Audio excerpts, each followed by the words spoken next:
Welcome to our viewers here in Trinidad and Tobago, and those of you watching us from around the world, we're happy to have your company. This is The Morning Shot. My name is Ryan Beju. It continues to be a hugely divisive topic of discussion. The FIFA Normalisation Committee coming to Trinidad and Tobago. Robert Haddad named the chairman, Judy Daniel, the attorney, named the deputy chair, and Nigel Romano named as a member.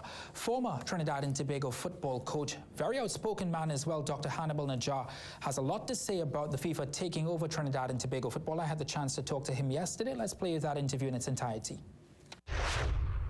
Let's now welcome to the show Dr. Hannibal Najjar, former Trinidad and Tobago football coach. Dr. Najjar, he joins us from Missouri. Dr. Najjar, I hope that you've been safe during this pandemic. Yeah, certainly I am taking all the precautions, but you know, it's a little restrictive, and sometimes you want to go out and see the grandkids and other people, but you know, we have to do what we have to do and keep ourselves safe and keep others from having it if we by chance carrying it but not affected. All right. I'm glad to hear that you're safe as well as your wife. Dr. Najjar, looking on from the outside, what have you made of the developments of Trinidad and Tobago football over the last few weeks? You know, it's a mess. Not only last few weeks, let me say it's been running as a messy affair for the last few years, but over the last few weeks, I think, given what I've seen, heard, understood, didn't understand, but estimating for my own judgment, what FIFA has come in and done, you know, I'm somewhat, like the current regime that has been ousted, I'm somewhat traumatized by the quick action and I think maybe hasty assessment of whatever it is that made them feel that they could come in and normalize things. Well, that's what I wanted to ask you. Was it warranted by the FIFA to come in and take over Trinidad and Tobago football less than 4 months into the William Wallace administration? Well, you know, I don't believe so. I think that, you know, I have a little something I was kind of researching a little bit here, and one of the articles a little way back, going back to 2015, FIFA is known to be the most powerful and loathed sports organization.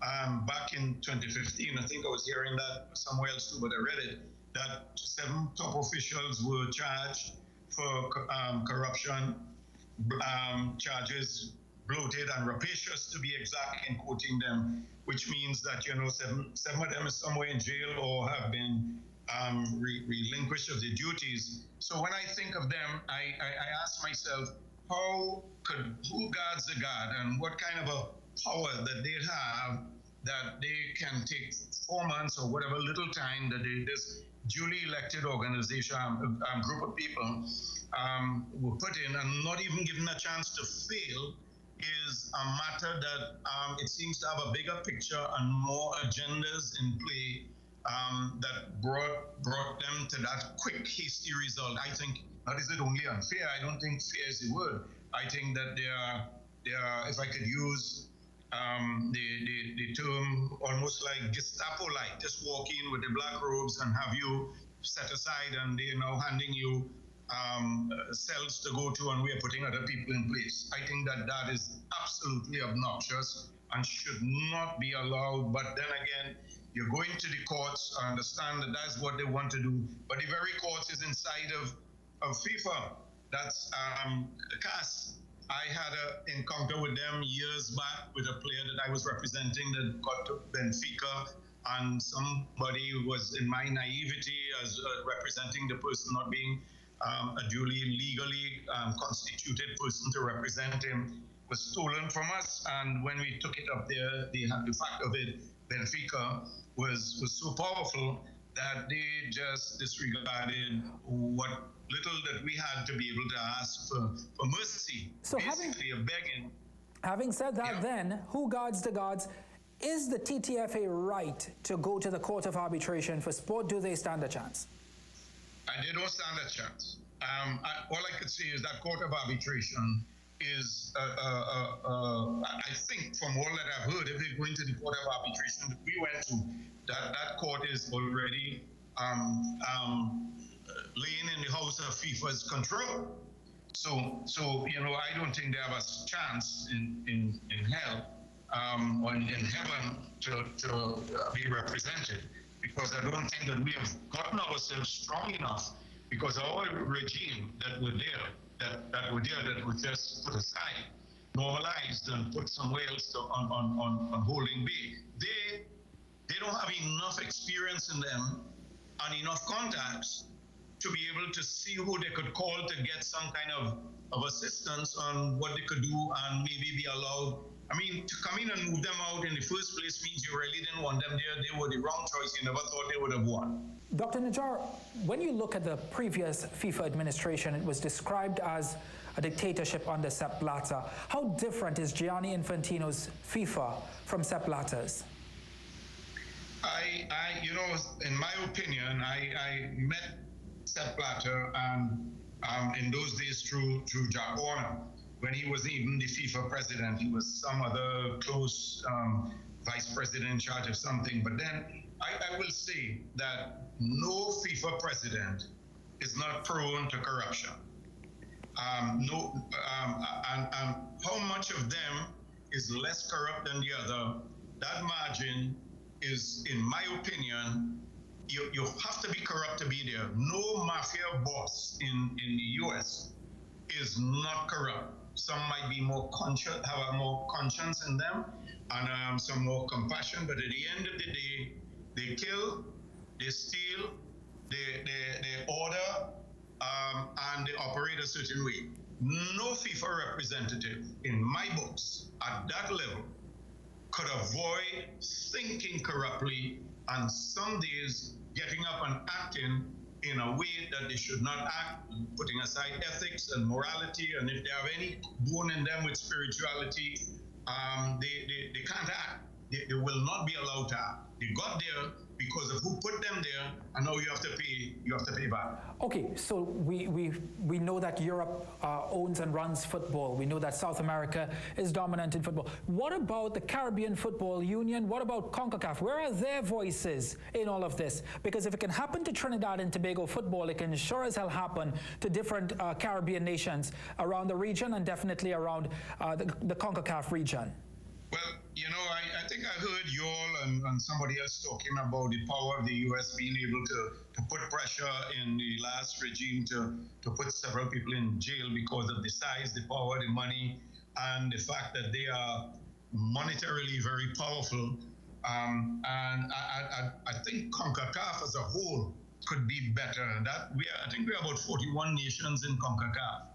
And I think if we think of ourselves as CONCACAF and we could come together with a sense of big brother and little brother kind of thing, small brother and big brother, fast brother and slow brother, if we go down the line to the smallest nation in the Caribbean, but part of the CONCACAF, we might have a voice.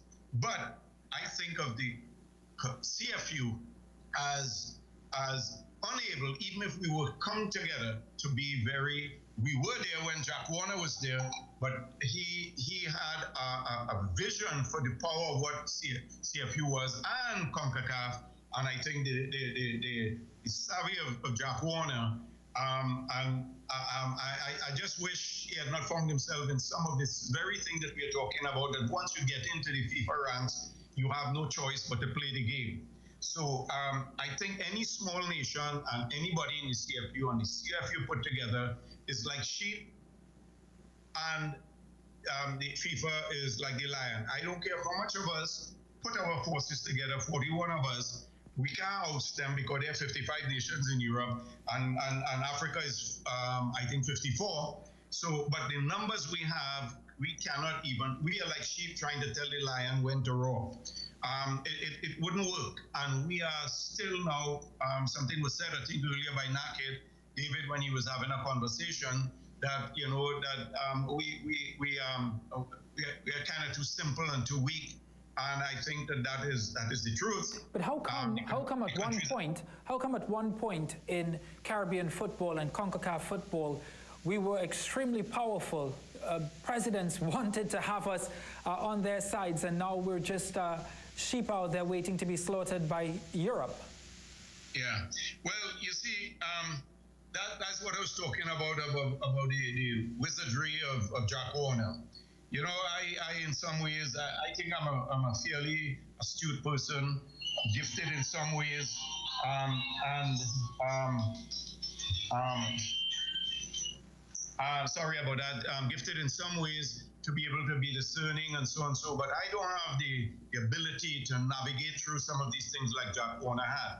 He saw the vision. He came from the Trinidad Football Association. He expanded in the CFU. He ousted the Mexican guy who I think was at the time in charge of CONCACAF. And he knew what he was doing. And he went to the FIFA vice president, third or so vice president. And therefore, he knew what he had. And they allowed him to have that because he and them were now at that level playing that game. And when I say that game, they knew what you need to be to operate at FIFA's top level.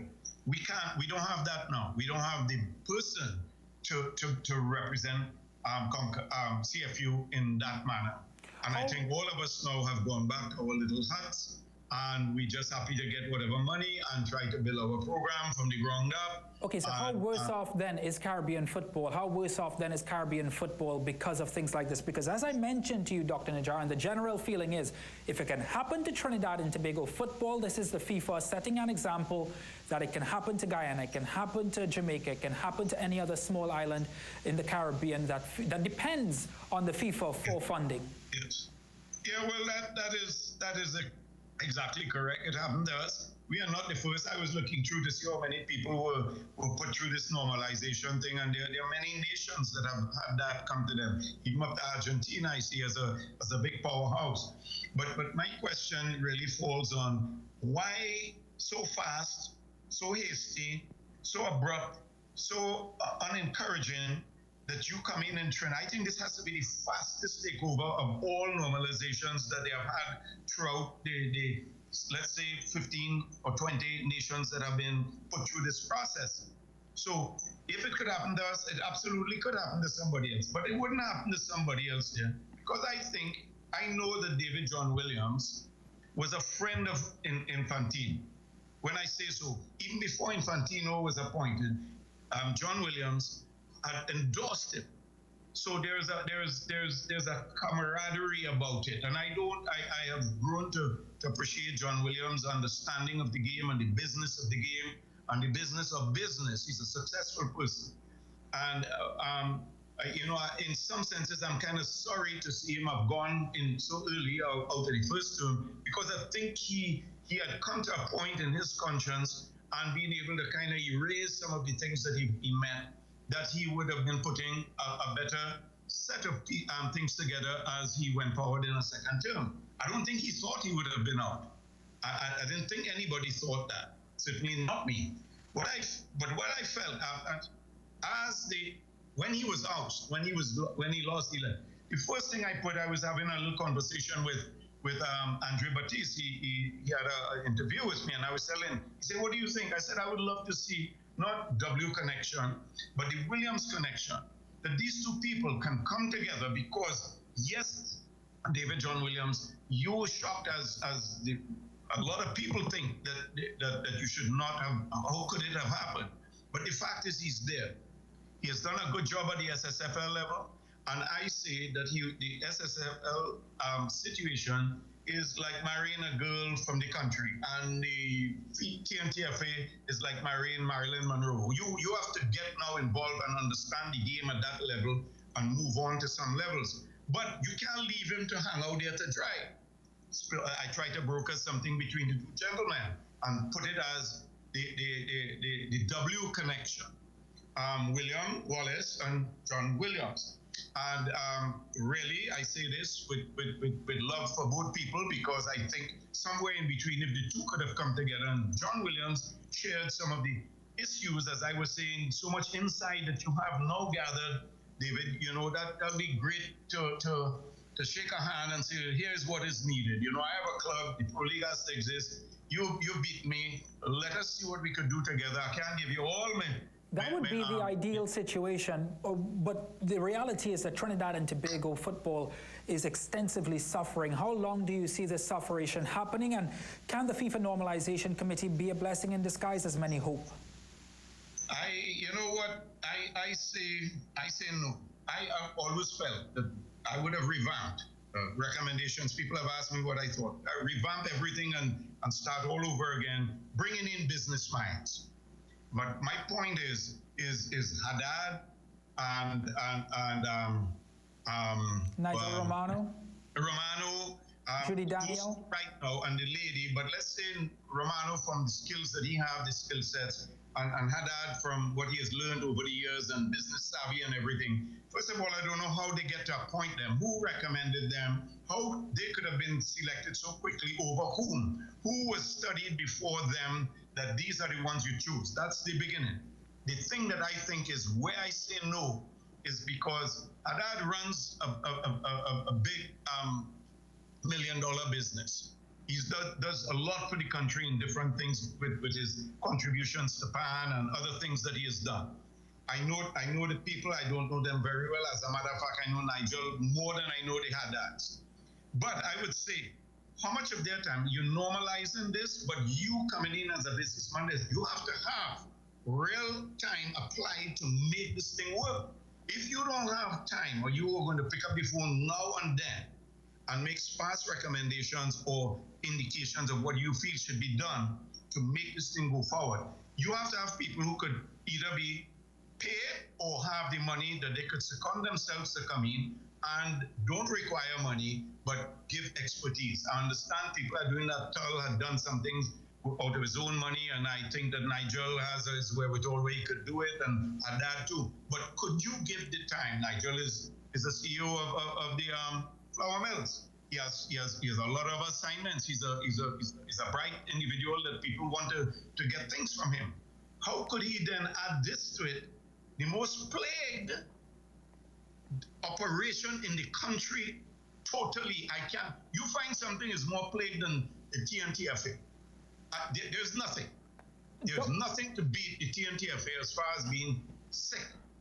Dr. Najjar, just in wrapping, I want to ask you, do you think that it is on the horizon that Trinidad and Tobago Football Association will be banned from football?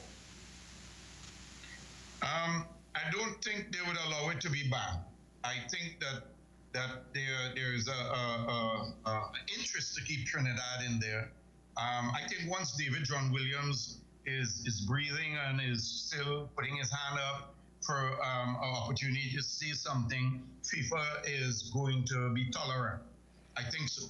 This isn't a bad thing I'm saying about David John Williams. It's a good thing for Trinidad. I don't think we will reach that point of being banned, but I don't know that we will come out of it. We are in the negative as far as production for the last several years, and that has been the plague that has befallen David John Williams' reign. No success, really, results-wise, in all of football. And as a colleague of him in many senses, as I said to him, that was something, David, that should have been, producing better. We had nothing. Everything has fallen flat on its face at all levels and both genders. So, but I don't think it's going to be banned, but it's going to be a long recovery period. If we get anywhere before 5 years to put ourselves back, to go and beat Grenada and to go and beat, we can't beat Jamaica. We can't beat anybody in the Caribbean, Cuba and Haiti, and you come up against any of those small fighting nations where people are put together more quickly and have a heart for it more. We are struggling with our own confidence players. I mean, we are shabby in our confidence.